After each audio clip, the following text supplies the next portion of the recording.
Hello മക്കളെ, welcome to ഏഗൽ learning. എല്ലാവർക്കും ഏഗൽ ലേണിംഗിലേക്ക് സ്വാഗതം. സോ നമുക്ക് ഓണപരീക്ഷയും അടുക്കാറായി അല്ലേ? അപ്പൊ ഈ ഒരു ഓണപരീക്ഷയ്ക്ക് ചിലപ്പോൾ കഴിഞ്ഞ വർഷത്തെ ഓണപരീക്ഷയ്ക്ക് ചോദിച്ച ചില ചോദ്യങ്ങൾ റിപ്പീറ്റ് ചെയ്ത് വരാനുള്ള ചാൻസ് ഉണ്ട്. അപ്പൊ പ്ലസ് ടു കാരുടെ 2023 ഓണപരീക്ഷയിൽ ചോദിച്ച എല്ലാ 1 മാർക്ക് ചോദ്യങ്ങളും നമ്മൾ ഇന്ന് അടിപൊളിയായിട്ട് പഠിക്കാൻ പോവാണ്. So first the question, mitotic division of zygote results in the formation of blastomeres is called as. അതായത് നമുക്കറിയാം ഫെർട്ടിലൈസേഷൻ.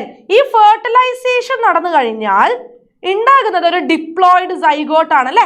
സൈഗോട്ട് എന്ന് പറയുന്നത് ഒരു സിംഗിൾ സെല്ലാണ്, പക്ഷെ 46 ക്രോമസോംസ് ഉണ്ടാവുന്ന ഒരു ഡിപ്ലോയിഡ് സെല്ലാണ്. ഓക്കെ, ഈ സൈഗോട്ട് ഒരൊറ്റ സെല്ലല്ലേ, ഈ സൈഗോട്ടിന് പിന്നെ മൈറ്റോസിസ് നടക്കും. അങ്ങനെ 2 സെൽഡ് സ്റ്റേജിലേക്ക് മാറും. അത് കഴിഞ്ഞ് 4 സെൽഡ് സ്റ്റേജ്, പിന്നെ 8, 16 ഇങ്ങനെ ഈ മൈറ്റോസിസ് നടക്കുന്നതിനനുസരിച്ച് സെൽസ് ഇങ്ങനെ കൂടി വരും അല്ലെ. അങ്ങനെയാണ് അതൊരു എംബ്രിയോ ആയിട്ട് മാറുന്നത്, നമുക്ക് അറിയാമത്. ഓക്കെ, അപ്പം ഈ ഒരു സൈഗോട്ടിന് മൈറ്റോസിസ് നടന്ന് അതിങ്ങനെ 2, 4, 8, 16 സെൽഡ് സ്റ്റേജ് ആയിട്ട് മാറുന്നു. അപ്പൊ ആ ഒരു മൈറ്റോട്ടിക് ഡിവിഷനെ നമ്മൾ വിളിക്കുന്ന പേരെന്താണടാ? ഈ ഒരു മൈറ്റോട്ടിക് ഡിവിഷനെ വിളിക്കുന്ന പേരാണ് ക്ലീവേജ് അല്ലെ. It is called as cleavage. Okay, അങ്ങനെ ക്ലീവേജ് നടക്കുന്നതിനനുസരിച്ചാണ് ബ്ലാസ്റ്റോമിയേഴ്സ് ഉണ്ടാവുന്നത്. അപ്പൊ ഈ 2 സെല്ല്, 4 സെല്ല്, 8, 16 സെല്ലൊക്കെ ഉണ്ടാവില്ല. ആ സെൽസിനെ നമ്മൾ എന്താ വിളിക്കുക? ആ സെൽസിനെ വിളിക്കുന്ന പേരാണ് ബ്ലാസ്റ്റോമിയേഴ്സ്. Okay, blastomeres. അപ്പൊ ഇവിടെ നിങ്ങൾ എഴുതേണ്ടത് എന്താണ്? ക്ലീവേജ് എന്നാണ് ആൻസർ ആയിട്ട് എഴുതേണ്ടത്. സോ സൈഗോട്ടിന് നടക്കുന്ന മൈറ്റോട്ടിക് ഡിവിഷൻ ആണ് ബ്ലാസ്റ്റോമിയേഴ്സിനെ ഉണ്ടാക്കുന്നത്. ആ പ്രോസസ്സിനെ വിളിക്കുന്ന പേരെന്താണ്? It is called as cleavage. Okay, zygote ഒരൊറ്റ സെല്ലുള്ള ഒരു സ്ട്രക്ചർ ആണ് സൈഗോട്ട് എന്ന് പറയുന്നത്. ഇതിങ്ങനെ മൈറ്റോസിസ് അഥവാ ക്ലീവേജ് നടന്ന് ഡിവൈഡ് ചെയ്താണ് ഇവിടെ 2, 4, 8, 16 ബ്ലാസ്റ്റോമിയേഴ്സ് ഉള്ള ലൈക്ക് ഡിഫറെന്റ് സെൽഡ് സ്റ്റേജ് ആയിട്ട് മാറുന്നത്. ഓക്കെ, അടുത്ത question, select a female heterogametic animal from the following. ഇവിടെ നമുക്ക് 4 ഓപ്ഷൻസ് തന്നിട്ടുണ്ട്. നമ്മളോട് എന്താ പറഞ്ഞത്? ഫീമെയിൽ ഹെട്രോഗാമീറ്റിക് അനിമലിനെ തിരഞ്ഞെടുക്കാനാണ് പറഞ്ഞിരിക്കുന്നത് അല്ലെ. ഹെട്രോഗാമീറ്റ് എന്ന് പറഞ്ഞാൽ എന്താ? അതായത് ഡിഫറെന്റ് ടൈപ്സ് ഓഫ് ഗാമീറ്റ്സ്, അതാണ് ഹെറ്റിറോഗാമീറ്റ് അല്ലെ. ഹെറ്റിറോ എന്ന് പറഞ്ഞാൽ ഡിഫറെന്റ്. ഇപ്പൊ ഡിഫറെന്റ് ടൈപ്സ് ഓഫ് ഗാമീറ്റ്സിന് ഇവിടെ പ്രൊഡ്യൂസ് ചെയ്യുന്നത് ആരാണ്? ഫീമെയിൽ ആണ്. ഓക്കെ, അപ്പൊ അതിന്റെ അർത്ഥം എന്താ? മെയിൽ ഹോമോഗാമീറ്റിക് ആയിരിക്കും. സെയിം ടൈപ്പ് ഓഫ് ഗാമീറ്റിന് ഉണ്ടാക്കുന്നത് ആരായിരിക്കും? മെയിൽ ആയിരിക്കും. സോ ഡിഫറെന്റ് ടൈപ്സ് ഓഫ് ഗാമീറ്റ്സിനെ ഉണ്ടാക്കുന്നത് ഫീമെയിൽ ആണ്. അപ്പൊ അതിന്റെ എക്സാമ്പിൾ എന്താണെന്നാ ചോദിച്ചിരിക്കുന്നത്. ഇപ്പൊ ഡ്രോസോഫില നമുക്കറിയാം XY മെക്കാനിസം കാണിക്കുന്ന ആൾക്കാരാണ് ഡ്രോസോഫില. അതായത് ഹ്യൂമൻ ബീങ്സിനെ പോലെ തന്നെ XXXY മെക്കാനിസം. XXXY മെക്കാനിസം ആണ് ആര് കാണിക്കുന്നത്? ഡ്രോസോഫിലയും ഹ്യൂമൻ ബീങ്സ് ഒക്കെ കാണിക്കുന്നത്. അപ്പൊ അവരൊക്കെ മെയിൽ ഹെട്രോഗാമീറ്റിക്കാ അല്ലെ. മെയിലാണ് ഹെട്രോഗാമീറ്റ് കാണിക്കുന്നത്, ഫീമെയിൽ ഹോമോഗാമീറ്റിക്കാ. അതായത് male XY sex chromosome carry ചെയ്യുന്ന ആൾക്കാരല്ലേ. സോ ഡിഫറെന്റ് ടൈപ്സ് ഓഫ് ഗാമീറ്റ്സിനെ ഉണ്ടാക്കുന്നത് മെയിലാണ് അല്ലെ. സ്പേം എന്താ 50% എക്സ് ക്രോമസോമിനെ ക്യാരി ചെയ്താൽ 50% സ്പേം ക്യാരി ചെയ്തത് വൈ ക്രോമസോമിനെ ആയിരിക്കും. ഓക്കെ, പക്ഷെ ഫീമെയിൽ എന്ന് പറയുന്നത് എന്തായിരിക്കും? ഇവിടെ XX സെക്സ് ക്രോമസോം കാണിക്കുന്ന ആൾക്കാർ. അതായത് അവരുടെ എല്ലാ ഓവം എന്തിൻ്റെയാണ്? എക്സ് ക്രോമസോമിനെ മാത്രമേ ക്യാരി ചെയ്യുന്നുള്ളൂ. അപ്പൊ ആ 2 ഓപ്ഷൻസും അല്ല. ഇനി ഗ്രാസ് ഹോപ്പറും മെയിൽ ഹെറ്ററോഗാമീറ്റിന്റെ എക്സാമ്പിൾ ആണ്. ഇവർ കാണിക്കുന്നത് XXXO മെക്കാനിസം ആണ്. Okay, XXXO sex determination mechanism ആണ് ഗ്രാസ് ഹോപ്പർ കാണിക്കുന്നത്. അതായത് XX കണ്ടീഷൻ എന്ന് പറയുന്നത് ഫീമെയിലിന്റെയും XO കണ്ടീഷൻ എന്ന് പറയുന്നത് മെയിലിന്റെയാണ്. അതായത് ചില സ്പേംസിൽ എക്സ് ക്രോമസോം ഉണ്ടാവും, ചില സ്പേംസിൽ എക്സ് ക്രോമസോം ഉണ്ടാവില്ല. അപ്പൊ ഡിഫറെന്റ് ടൈപ്സ് ഓഫ് ഗാമീറ്റ്സ് അല്ലെങ്കിൽ ഡിഫറെന്റ് ടൈപ്സ് ഓഫ് സ്പേംസിനെ ഉണ്ടാക്കുന്നത് ആരാണ്? ഇവിടെ മെയിൽ ആണ്. ഓക്കെ, അപ്പൊ അവര് മെയിൽ ഹെട്രോഗാമീറ്റിയ. സോ നമ്മളെ ആൻസർ എന്ന് പറയുന്നത് ഇവിടെ എന്താണ്? ദാറ്റ് ഇസ് ബേർഡ്സ് അല്ലെ. ബേർഡ്സ് കാണിക്കുന്നത് ZW സെക്സ് ഡിറ്റർമിനേഷൻ മെക്കാനിസം ആണ്. അതായത് ബേർഡ്സിന്റെ മെയില് ZZ ക്രോമസോമിനെ ക്യാരി ചെയ്യുന്നു ആൻഡ് ഫീമെയില് ZW ക്രോമസോമിനെ ക്യാരി ചെയ്യുന്നു. അതായത് ബേർഡ്സിന്റെ ഫീമെയിൽ ക്യാരി ചെയ്യുന്ന 50% എഗ്ഗും Z ക്രോമസോം ഉള്ളതും 50% എഗ് W ക്രോമസോമിനെയാണ് ക്യാരി ചെയ്യുന്നത്. അപ്പൊ ഡിഫറെന്റ് ടൈപ്സ് ഓഫ് ഗാമീറ്റ്സ് ഇവിടെ ഉണ്ടാക്കിയത് ആരാണടാ? അത് ഫീമെയിൽ ആണ്. ഓക്കെ, മെയിൽ ആണെങ്കിലോ എല്ലാ സ്പേമും ക്യാരി ചെയ്യുന്നത് Z ക്രോമസോം മാത്രമായിരിക്കും. ഓക്കെ അല്ലേ? യെസ്. അപ്പം നമ്മൾ ആൻസർ എന്ന് പറയുന്നത് എന്താ? അത് ബേർഡ്സ് ആണ്. Okay, birds is example of female heterogametic. അടുത്ത ചോദ്യം, human female possess 44 plus XX chromosome number. The chromosome number of secondary oocytes. അതായത് സെക്കൻഡറി oocyteന്റെ ക്രോമസോം നമ്പർ എന്താണെന്ന ചോദ്യം. നമുക്കറിയാം, അതായത് പ്രൈമറി oocyte ഉണ്ടാവില്ലേ? Primary oocyte. ഈ പ്രൈമറി oocyteന് ഫസ്റ്റ് മിയോസിസ് നടക്കും. അല്ലെ? ഫസ്റ്റ് മിയോസിസ് നടന്നിട്ടാണ് എന്തുണ്ടാവുന്നത്? Secondary oocyte and first polar ബോഡിയും ഉണ്ടാവുന്നത് അല്ലെ? സെക്കൻഡറി oocyte ഫസ്റ്റ് പോളാർ ബോഡിയും ഉണ്ടാവുന്നത്. അപ്പൊ മിയോസിസ് എന്ന് പറയുന്നത് എന്താണ്?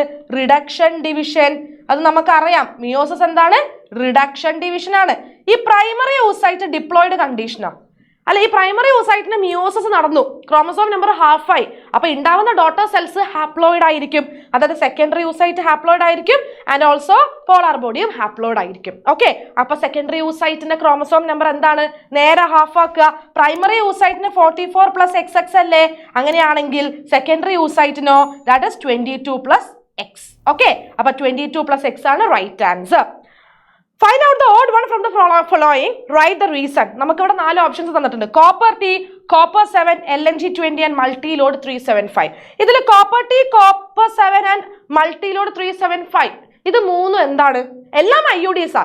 ഇതിൽ ഈ 3 ഓപ്ഷൻ എന്ന് പറയുമ്പം കോപ്പർ റിലീസിങ് IUDs ആണ് അല്ലെ? Copper releasing IUDs intra uterine ഡിവൈസസിലാണ് നമ്മളിത് പഠിക്കുന്നത്. നമുക്കറിയാം നോൺ മെഡിക്കേറ്റഡ് IUDs ഉണ്ട്, ഹോർമോൺ റിലീസിംഗ് ഉണ്ട്, അതുപോലെ തന്നെ കോപ്പർ റിലീസിംഗ് IUDs ഉണ്ട്. ഇതിൽ copper T, copper 7, multi load 375 എന്ന് പറയുന്നത് കോപ്പർ റിലീസിംഗ് IUDs ആണ്. ആൻഡ് LNG 20 ഇതൊരു ഹോർമോൺ റിലീസിംഗ് IUD ആണ്. Okay, it is an hormone releasing IUD. Okay, expand the terms ZIFT and GIFT. സിഫ്റ്റും ജിഫ്റ്റും ഇത് നമ്മൾ പഠിക്കുന്നത് ART-ലാണ്, അസിസ്റ്റഡ് റീപ്രൊഡക്റ്റീവ് ടെക്നോളജീസിലാണ് നമ്മൾ ഈ 2 ടെക്നിക്സ് പഠിക്കുന്നത്. സിഫ്റ്റും ഉണ്ട് അതുപോലെ തന്നെ ജിഫ്റ്റും ഉണ്ട്. എക്സ്പാൻഡ് ചെയ്യാനാണ് ചോദ്യം. സൈഗോട്ട് ഇൻട്രാ ഫെലോപ്പിയൻ ട്രാൻസ്ഫർ ഇതാണ് ZIFT. Okay, gamete intra fallopian transfer ആണ് ജിഫ്റ്റ്. യെസ്. ഓക്കെ, അപ്പൊ zygote intra fallopian transfer ZIFT നിങ്ങൾക്ക് അറിയാലോ. അതായത് നമ്മൾ ലൈക്ക് ലാബിൽ വെച്ചിട്ട് ഉണ്ടാക്കി എടുത്തിട്ടുള്ള, അതായത് IVF വഴി നമ്മൾ ഉണ്ടാക്കി എടുത്തിട്ടുള്ള ഈ ഒരു 8 ബ്ലാസ്റ്റോമിയേഴ്സ് അല്ലെ? 8 ബ്ലാസ്റ്റോമിയേഴ്സ് വരെയുള്ള ആ കുഞ്ഞ് എംബ്രിയോനെ നമ്മൾ എങ്ങോട്ടേക്ക് ഇൻസേർട്ട് ചെയ്യുന്നു? അതായത് ഫീമെയിലിന്റെ ഫെലോപ്പിയൻ ട്യൂബിലേക്ക് നമ്മൾ എന്ത് ചെയ്യും? വെച്ചു കൊടുക്കും അല്ലെ? പിന്നെ ബാക്കി ഡെവലപ്മെന്റ് ഒക്കെ ആ ഒരു എംബ്രിയോന് നടക്കുന്നത് ഈ ഒരു റീപ്രൊഡക്റ്റീവ് ട്രാക്റ്റിൽ ഉള്ളിൽ തന്നെ ആയിരിക്കും. ഇതിനെയാണ് നമ്മൾ ജിഫ്റ്റ് എന്ന് പറയുന്നത്. അപ്പൊ ജിഫ്റ്റ് എന്താണ്? Gamete intra fallopian transfer. അതായത് ഒരു സ്ത്രീക്ക് ഓവം ഉണ്ടാവുന്നില്ല, അപ്പൊ അങ്ങനെയാണെങ്കിൽ ഒരു ഡോണറിൽ നിന്ന് അവർക്ക് ഓവം സ്വീകരിക്കാൻ പറ്റുന്നുണ്ട്. സോ ഇവിടെ ഗാമീറ്റിനെയാണ് നമ്മൾ എന്ത് ചെയ്യുക? അതായത് ഒരു ഡോണറിൽ നിന്നുള്ള എഗ് അഥവാ ഓവത്തിനെ നമ്മൾ എന്ത് ചെയ്യും? ഒരു ഫീമെയിലിന്റെ ഫെലോപ്പിയൻ ട്യൂബിലേക്ക് ട്രാൻസ്ഫർ ചെയ്ത് കൊടുക്കും. അതാണ് ജിഫ്റ്റ്, ഗാമീറ്റ് ഇൻട്രാ ഫെലോപ്പിയൻ ട്രാൻസ്ഫർ എന്ന് പറയുന്നത് കേട്ടോ. Last question. The family of Queen Victoria shows a number of hemophilic descendants and as she was the carrier of the disease, name the pattern of inheritance of this royal disease. Okay, അപ്പോൾ haemophilia എന്ന് പറയുന്ന ഡിസീസിനെ കുറിച്ചാണ് ഇവിടെ പറഞ്ഞിരിക്കുന്നത്. ഹീമോഫീലിയനെ നമുക്ക് royal disease എന്ന് വിളിക്കാം, അതേപോലെ തന്നെ ബ്ലീഡേഴ്സ് ഡിസീസ് എന്നൊക്കെ വിളിക്കാം. ഇപ്പൊ നമുക്കൊക്കെ ഒരു മുറിവ് ഉണ്ടായിട്ടുണ്ടെങ്കിൽ രക്തം കട്ട പിടിക്കുന്നുണ്ട് അല്ലെ? കംപ്ലീറ്റ് ബ്ലഡ് ലോസ് ആവുന്നില്ല. പക്ഷേ ഇവർക്ക് എങ്ങനെയാണ്? ഒരു ചെറിയ മുറിവിൽ കൂടെ പോലും ധാരാളം രക്തം നഷ്ടപ്പെടുന്ന അവസ്ഥയാണ് ഹീമോഫീലിയ പേഷ്യൻസിന് ഉണ്ടാവുന്നത്. അതായത് ഒരു മൈനർ വൂണ്ടിലൂടെ പോലും പ്രൊഫ്യൂസ് ബ്ലീഡിങ്, അതാണ് ഹീമോഫീലിയ എന്ന് പറയുന്ന ഡിസീസിൽ. ഇതിന് കാരണം എന്താ? അപ്പൊ നമുക്ക് രക്തം കട്ട പിടിക്കണമെങ്കിൽ അതിന് സഹായിക്കുന്ന ക്ലോട്ടിംഗ് ഫാക്ടേഴ്സ് അല്ലെ? Clotting factors. ഈ ക്ലോട്ടിംഗ് ഫാക്ടേഴ്സ് ഉണ്ടെങ്കിലേ അവിടെ ബ്ലഡ് ക്ലോട്ട് ആവുള്ളൂ. പക്ഷെ ഇവർക്ക് ക്ലോട്ടിംഗ് ഫാക്ടേഴ്സ് ഉണ്ടാവില്ല. കാരണം ഈ ക്ലോട്ടിംഗ് ഫാക്ടേഴ്സിനെ ഉണ്ടാക്കുന്ന ജീൻ ഉണ്ടാവില്ലടാ. ആ ജീന് മ്യൂട്ടേറ്റഡ് ആയി പോയിട്ടുണ്ട്. അപ്പൊ ക്ലോട്ടിംഗ് ഫാക്ടർ ഉണ്ടാവുന്നില്ല. സോ അവർക്ക് ബ്ലഡ് ക്ലോട്ട് ആവില്ല കേട്ടോ. No blood clotting. ഓക്കെ, ഇതാണ് ഹീമോഫീലിയ എന്ന് പറയുന്നത്. അപ്പൊ നമ്മളെ ചോദ്യം എന്താണെന്നറിയോ? Name the pattern of inheritance of this royal disease. അതായത് ഈ ഒരു ഡിസീസിന്റെ പാറ്റേൺ ഓഫ് ഇൻഹെറിറ്റൻസ് എന്ത് ടൈപ്പ് ട്രേറ്റ് ആണ് എന്നാണ് ചോദ്യം. ഇത് എന്ത് ടൈപ്പ് ട്രേറ്റ് ആണ്? That is X-linked recessive disorder or trait അല്ലെ? X-linked recessive disorder ആണ്. X-linked recessive disorder ആണ്. ഇതാണ് നിങ്ങൾ ഇവിടെ ആൻസർ ആയിട്ട് എഴുതേണ്ടത് കേട്ടോ. ഓക്കെ അല്ലേ? യെസ്. അപ്പൊ ഇതിൽ ഏതെങ്കിലുമൊക്കെ ചോദ്യങ്ങൾ റിപ്പീറ്റ് ചെയ്ത് വരാനുള്ള ചാൻസ് ഉണ്ട്. അല്ലെങ്കിൽ ഇതേ പാറ്റേണിൽ ഈ ചാപ്റ്ററിൽ നിന്ന് എന്താ പറയുക, ഇപ്പൊ ഹീമോഫീലിയ ചോദിച്ചാൽ ചിലപ്പോൾ സിക്കിൾ സെൽ അനീമിയ ആയിരിക്കും ഇത്തവണ ചോദിക്കുക. അപ്പൊ നമുക്ക് ആ ഒരു പാറ്റേൺ പെട്ടെന്ന് മനസ്സിലാക്കാൻ പറ്റും. ഇപ്പൊ ART-യിൽ നിന്നൊക്കെ സ്ഥിരമായിട്ട് 1 മാർക്കിന് ചോദ്യങ്ങൾ ചോദിച്ചു കാണാറുണ്ട്, IUDs ചോദിച്ചു കാണാറുണ്ട്. ഓക്കെ, അപ്പൊ നിങ്ങൾ എന്ത് ചെയ്യുക? ഈ പാറ്റേൺ മനസ്സിലാക്കിയിട്ട് വേണം ഈ വരുന്ന ഓണ പരീക്ഷയ്ക്ക് 1 മാർക്ക് ക്വസ്റ്റ്യൻസ് ഒക്കെ നിങ്ങൾ പ്രിപ്പയർ ചെയ്യാൻ. അപ്പൊ ഇതിന്റെ 2 മാർക്കും 3 മാർക്കും ഒക്കെ ആയിട്ട് ഞങ്ങൾ വരുന്നുണ്ട്. സോ നിങ്ങൾ എന്ത് ചെയ്യുക, ഈ ഒരു വീഡിയോ ഇഷ്ടപ്പെട്ടിട്ടുണ്ടെങ്കിൽ ലൈക്ക് ചെയ്യുക, ഫ്രണ്ട്സിന് ഷെയർ ചെയ്ത് കൊടുക്കുക, അവരും പഠിക്കട്ടെ. ആൻഡ് സബ്സ്ക്രൈബ് ചെയ്യാൻ മറക്കരുത്. നമുക്കിനി കാണാം. Children by.